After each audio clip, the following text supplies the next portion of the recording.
on the website side, I've seen a lot of websites that's gone on the local website, bricks and mortar, and the idea is they want to go physically through the front door.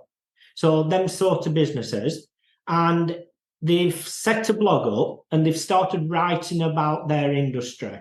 Now, when I've looked at the stats around that, I'd say only 2% are their target audience, as in geographical. So if a local business wants to move forward and build the brand up through the blog, what does every article have to have a local entity in order to make sure it's matched to their geographical location? Well, obviously every business has to define their reality for themselves. As a general purpose, blogging in local is not, again, depends on the business. Give me some examples. Are we talking about a single location business?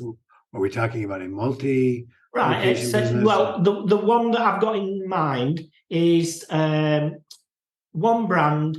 They've got 4 locations within a 50-mile radius. Right. As you pointed out, very little, if they're looking to build a national brand for some reason, then blogging makes sense. Like if they want to build, because they have partially local and partially online, like me, for example, I speak nationally, I get customers locally and nationally and internationally. So for me, blogging made a lot of sense because it allowed me to expose myself to a very broad audience. But from a pure local point of view, if you do not have a goal beyond your market, then I'm not sure any blogging is worth it. I think you're better off writing long-tail content in the silos of your business where that content is relevant.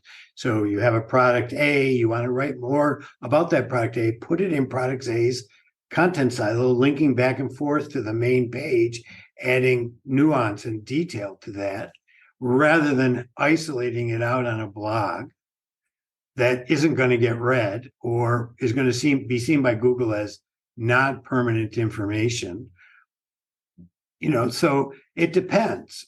But if you're strictly going after a local audience and you really know your product well and you want to make that understood, then I would, rather than blogging, I would bring those extended articles into your main website as subpages in the silos in which that content is relevant.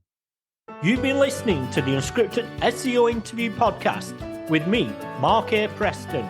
Join us next time as I interview more top SEO professionals.